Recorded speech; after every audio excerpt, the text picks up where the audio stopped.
Hello everyone, I welcome you all to this class. This is linear algebra class, and today we will have this important example to solve under this topic we introduced in our previous video, eigenvalues and eigenvectors. And this is making it the example 4 under this topic we introduced in our previous video. Now, when we solve the example 3 under this topic, we saw how we can find the eigenvalues and the corresponding eigenvectors of a linear transformation. And I told you that for you to find the eigenvalues and the corresponding eigenvectors of a linear transformation, you have to first of all find the metric representation of that linear transformation. Then the eigenvalues and eigenvectors of that very linear transformation will be the same thing as the eigenvalues and the eigenvectors of any metric representation of that linear transformation. Your own is to get any metric representation of that linear transformation. Then when you have gotten any metric representation of that linear transformation, you now find the eigenvalues and eigenvectors of that metric representation. We have already solved some examples on finding the eigenvalues and the eigenvectors of a particular square matrix. So let's proceed and see what we have on the board here. They ask us to find the eigenvalues and the eigenvector corresponding to the smallest eigenvalue of the linear transformation mapping R3 to R3, such that the transformation of any vector, any arbitrary vector in R3 will be given by this formula.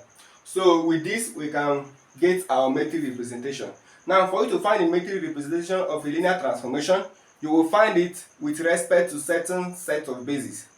Now, we are going to use the simplest basis of this R3, which is called the standard basis, to find the metric representation of it. So let's start the class. Solution. So we are going to first of all say let V1 be equal to, the first standard base will be this vector, V2 be equal to, the second standard base will be this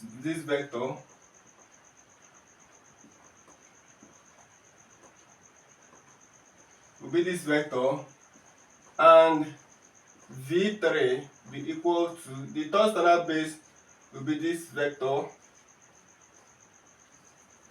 So what I've written down here is, I said let V1, V2 and V3 be the standard basis of R3. So I've written down the standard basis of R3. These are the standard basis of R3. Then we are going to use it to find the metric representation of this linear transformation. So we can say then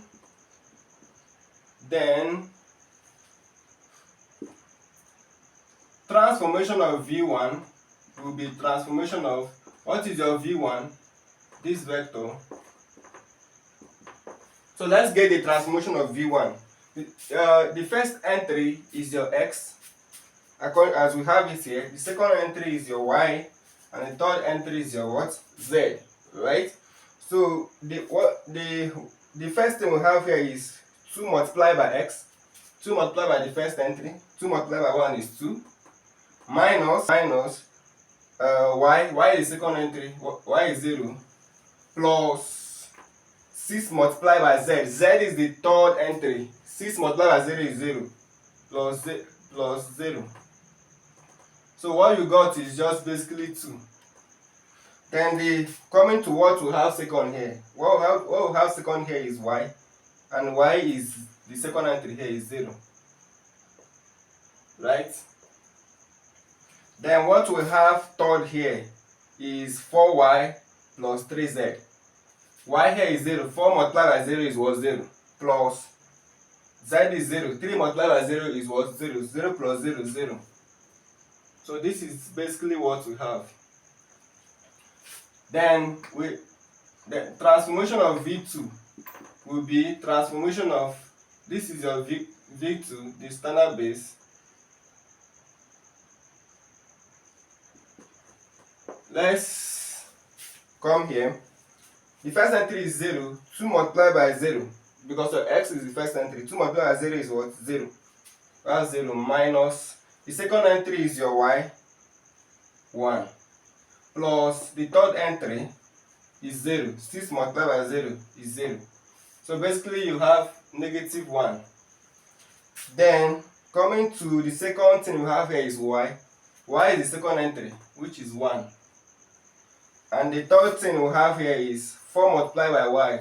Y is the second entry. 4 multiplied by 1 is 4, plus 3 multiplied by z. Z is the third entry. 3 multiplied by 0 is 0. So 4 plus 0 is 4. So with this we have gotten this transformation. Then the next thing we are going to do is to find the transformation of V3. Transformation of V3 will be transformation of, so let's write our V3. So coming here first, the first entry here is 0. 2 multiplied by 0 is 0. We have 0 minus, second entry is y, minus y is 0 here. Third entry is your z. We are having 6 multiplied by z, and z here is 1. That's the third entry. 6 multiplied by 1 is 6. So we got 6 at the end of the day. Then for the second thing we have here is y. Y is the second entry. What is the second entry here is 0. Then coming to the third thing we have here is 4 multiplied by y. Y is here is what? The second entry, which is 0. 4 multiplied by 0 is 0, plus 3 multiplied by z. What is your z? Z is the third entry. 3 multiplied by 1 is what? 3. So if you do 0 plus 3, you get 3. So with this we have gotten the respective transformation of the basis, of the standard basis. Now we are now ready to write down the metric representation of this linear transformation. So let's write down the metric representation. Now what will form the column of this metric representation is the transpose of the respective transformed vectors. So what is the transformation of V1? This is what we got. Then you now get the transpose of it. Transpose of this column of this row vector will give you a column vector. So you are going to have 2, 0, 0. So this is the transpose of it, the entries. So this will form the column, the first column of your matrix A. Then coming to transformation of V2, this is the transformation of V2. Get the transpose of it.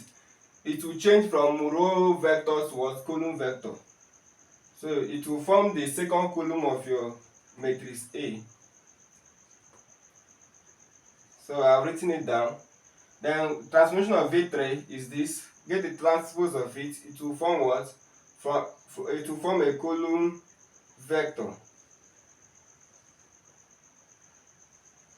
So with this I have gotten this symmetric representation. So let's find the eigenvalues.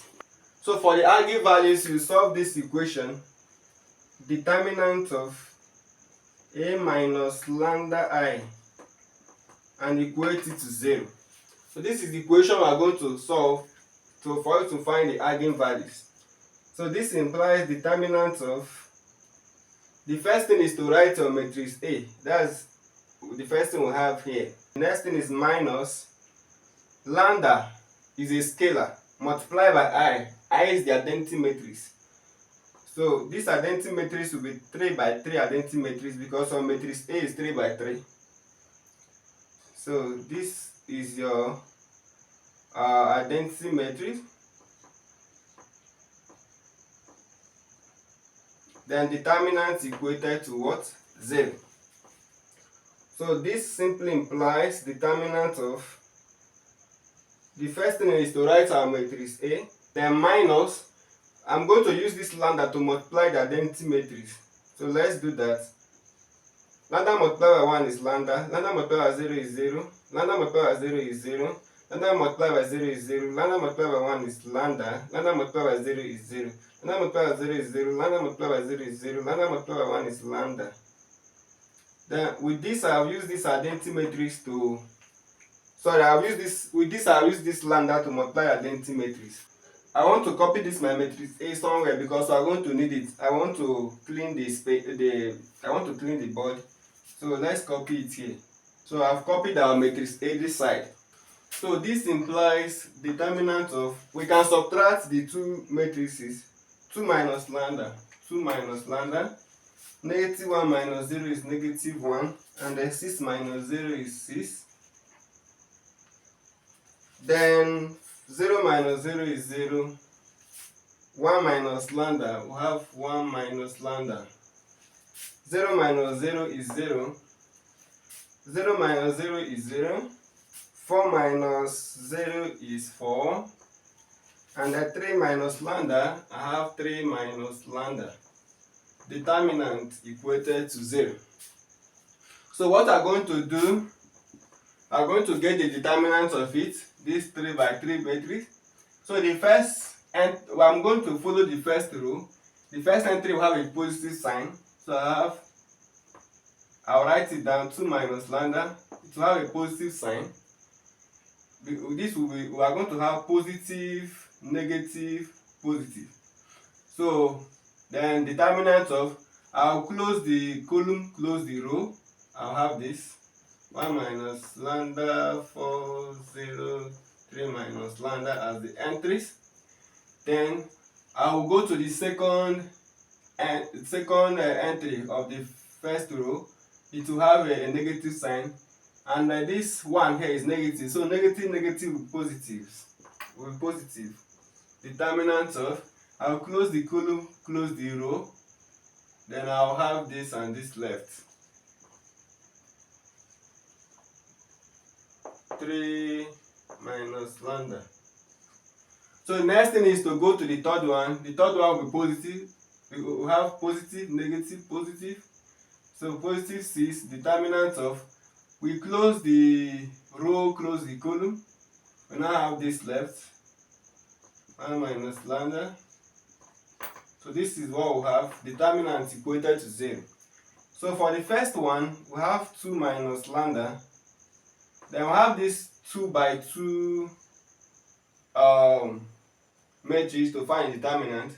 You multiply the entries of the principal diagonal. 1 minus lambda multiplying 3 minus lambda, right? You subtract the product of the other diagonal. 4 multiplied by 0 is what? 0. The next one is plus. Then if we have 1 first here, right? But if you find the determinant of this, when you do 0 multiplied by this is 0, minus 0 multiplied by 0 is 0. So basically you are going to get 0 here. Come here, if you do 4 multiplied by 0 is 0, minus 0 multiplied by this quantity is 0. So 0 minus 0 is 0. So basically you are going to get 0 here because we are going to be doing 6 multiplied by 0. We are going to be doing 6 multiplied by 0, which is 0. So you get 0 here. So this implies, so is the first thing we have, 2 minus lambda multiplied by 1 minus lambda multiplied by 3 minus lambda equated to what? 0. So the product of this is giving us 0. So we can say that 2 minus lambda is 0, or 1 minus lambda is 0, or 3 minus lambda is 0. So these are the possibilities we can have for the product of these three quantities to give us 0. So let's proceed this side. This simply implies that if you solve the first one, move negative lambda to the right, you have positive lambda. We have positive lambda will be equal to 2. Do the same thing for the second one. So we have, or the lambda is 1. Do the same thing for the third one. We have, or the lambda is what? 3. So I've gotten the eigenvalues. These are the eigenvalues of this linear transformation. So the next thing is to get remember the question says we should find the eigenvalues. We have done the first part of the question. Then we should find the eigenvector corresponding to the smallest eigenvalue. You remember the question we had on the board? Our next task is to get what? The eigenvector corresponding to the smallest eigenvalue. Which one is the smallest eigenvalue among these three eigenvalues? 1 is the smallest, right? I'm going to write down the equation we need to solve for us to get this eigenvector corresponding to the smallest eigenvalue. So let me write down the equation, and the equation will be a open bracket a minus lambda I multiplied by capital X equated to 0. This A is your matrix, the matrix representation. Lambda is the scalar, I is the identity matrix, capital X is the column vector, and that is the very vector you are looking for, and 0 is the zero matrix. So let's continue. This implies so we write down our matrix A, right? First, see our matrix A here, because I copied it. This is our matrix A minus lambda, right? Lambda multiplied by what? The identity matrix, which is your I, multiplied by what? Capital X. Capital X is the column vector you are looking for.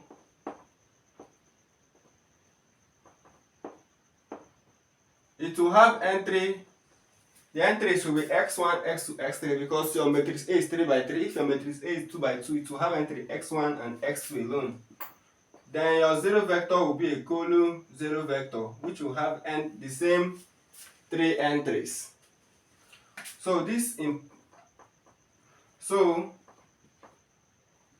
for lambda equals 1, we have, remember we are solving for the smallest what? We are solving for the smallest eigenvalue. What's the smallest eigenvalue? 1. So since we are solving for the smallest eigenvalue, we substitute lambda for 1 here, right? So if you substitute lambda for 1 here, we'll have our matrix A first to write. So we have our matrix A, then minus, because your lambda is 1, so 1 multiplied by identity matrix, you have your identity matrix. So we have our identity matrix here. Then multiply by your column vector, which is the column vector you are looking for, because this vector will be a column vector, equated to the zero matrix. And this simply implies, so we can subtract. So let's subtract. 2 minus 1 is 1. Negative 1 minus 0 is negative 1. 6 minus 0 is 6. 0 minus 0 is 0. 1 minus 1 is 0. And 0 minus 0 is 0. 0 minus 0 is 0. 4 minus 0 is 4. 3 minus 1 is what? 2. With this, I've subtracted. Multiply by your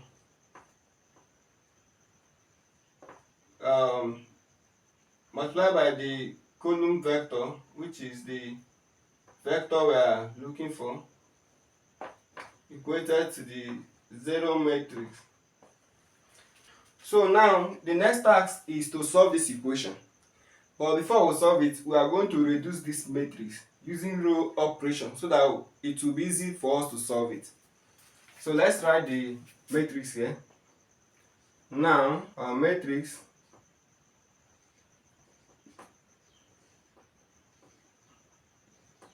this is our matrix, right? Let's perform a row operation on it. So what I'm going to do is that I'm going to try to make the first non-zero number in each row to be 1. That first non-zero number in a row, we call it the leading entry of that row. Now, before you perform row operation, you should make sure that the row that appears zeros throughout should be at the bottom, should be the last row. It is only the last row that can appear 0 throughout. So the middle row or the first row should not appear 0. It must be the last row. So we are going to interchange the row. I'm going to interchange row 2 and row 3. So I'll write row 2, comma row 3. So this thing I wrote here is interchange row 2 and row 3. So I'll write my first row. I've written it down. Then I'll interchange row 2 and row 3. So row 3 will come to row 2, while row 2 will go to row 3. So I've done this. Then the next thing is, so I've done that. So the next thing we are going to do is to try to make the first non-zero number in each row to be what? 1. If you come to the first row, what is the first non-zero number? The first non-zero number is 1. So that one is okay. Come to the second row. What's the first non-zero number? 4. So I will make it to be 1 so that our solving will be easier. So let's do that. So basically, how do we make it to be 1? I know that if you multiply this 4 by 1/4, it will be 1. So I will say row 2 multiplied by 1/4. So let's do that. 0 multiplied by 1/4 is 0. 4 multiplied by 1/4 is 1. And 2 multiplied by 1/4, you are going to have what? Half. So let's write the last row, which appears 0 throughout. With this, we have performed the roll operation on this. The first non-zero number in each row is 1. So let's do that. Let's replace this former matrix with the reduced matrix. So we will have. So this is what we are going to have now. This reduced matrix. This reduced matrix. So what we are going to have now is this reduced matrix, right? Multiplying. The next thing is the column vector, right? In our equation. Then equated to the 0 matrix. Now, before you solve the equation, you have to check whether each column has what? A leading entry of a row. Now, the leading entry of row 1, which is the first non-zero number in row 1, is 1 and is located at what? Column 1. So, which means that column 1 has the leading entry of a particular row, row 1. Now, if you come to column 2, you notice that column 2 has a leading entry of what? Row 2, because the first non-zero number in row 2 is 1 and is located at what? Column 2. So column 2 has a leading entry of row 2. If you look closely, row 3 there are zeros throughout. And if you watch column 3 does not have a leading entry of any row. X1 is for column 1, X2 is for column 2, and X3 is for what? Column 3. And column 1 has a leading entry of the first row, which is the first non-zero number in the first row is 1 and is located at what? Column 1. So column 1 has a leading entry of the first row and x1 is for column 1. So x1 will not be a free variable. Now column 2 has a leading entry of the second row because the first non-zero number in the second row is 1. It's located at column 2. So column 2 has a leading entry of the second row. So column 2 will not be a free variable. Now column 3 does not have a leading entry of any row because our row 3 is that they are appearing 0 throughout. So column 3 does not have a leading entry of any row, and x3 is corresponding to column 3. So x3 will be a free variable. So the one that is corresponding to a column that does not have a leading entry of any row will be a free variable. Solving this equation is basically finding these entries of this vector x1 and x2 and x3. So we are going to call that one that corresponds to a column which does not have a leading entry a constant. We can call it alpha. So we are going to call x3. let x3 be equal to alpha, and this alpha will be a real number, and we are going to name this alpha a free variable. It will be a free variable. Why is alpha a real number? Because your entries of your matrix A are real. You know the vector is mapping R3 to R3, right? So the entries of your matrix A are real. Then the next thing, once you have done this, the next thing is to solve the equation now. How do you solve the equation? You do the multiplication. You start the multiplication from the last row. So we are starting from the last row, which is row 3. x1 multiplied by the first entry in row 3. x1 multiplied by 0 is 0, plus x2 multiplied by 0 is 0, plus x3 multiplied by 0 is 0. That's 0 plus 0 is 0, equated to 0. Then did we get any value for x1 and x2 and x3? No, because what we are doing is to get a value for them. So we did not get any one. So let's go to row 2. x1 multiplied by 0 is what? 0, plus x2 multiplied by 1. 0, we are going to get what? x2 multiplied by 1 is what? X2. So we are going to have x2, because 0 plus x2 is x2, plus x3 multiplied by half. I'm going to have half of x3. Then equated to what we have at the right? 0. So if you make x2 the solid of the formula, this implies that x2 will be equal to, we are going to move this positive half of x3 to the right. It will change to negative half of x3, but x3 is alpha, so it will be negative half of alpha, right? Also, we are going to do for row 1. Let's come to row 1. x1 multiplied by 1 is x1. x2 multiplied by negative 1 is negative x2. And x3 multiplied by 6, I'm going to have positive 6x3, equated to what we have at the right? 0, right? So what we are going to do is to make x1 the solid of the formula. Why will we make it the solid of the formula? Because we have known x2, we have known x3. So we need to get our x1. So I'm going to move negative x2 to the right and positive 6x3 to the right. So I'm going to have x2. If you move negative x2 to the right, you have positive x2. Move positive 6x3 to the right, you have negative 6x3. 6x3. x3. But what is your x2? Your x2 is negative half of alpha, right? But what is your x3?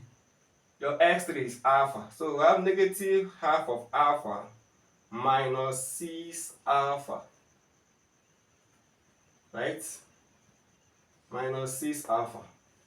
So this is basically what we have. Then your own is to solve this simple fraction, right? So if you solve it, you are going to get, our LCM is what? Our LCM is 2, right? Our LCM is 2. You know, negative 6 alpha is same thing as negative 6 alpha divided by 1, right? They are the same thing. So if you come here, 2 divided by 2 is what? 1. Multiply by negative alpha, we have negative alpha. Then if you come here, 1 divided by 2 is what? Is 2. Multiplied by negative 6 alpha, I have negative 12 alpha. So negative alpha, negative 12 alpha is negative 13 alpha. Divided by what? 2. So this is what we have.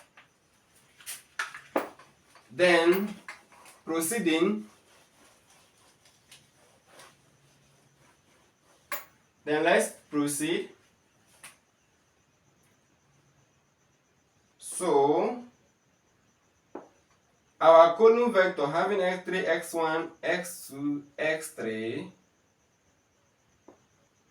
will be equal to, what is your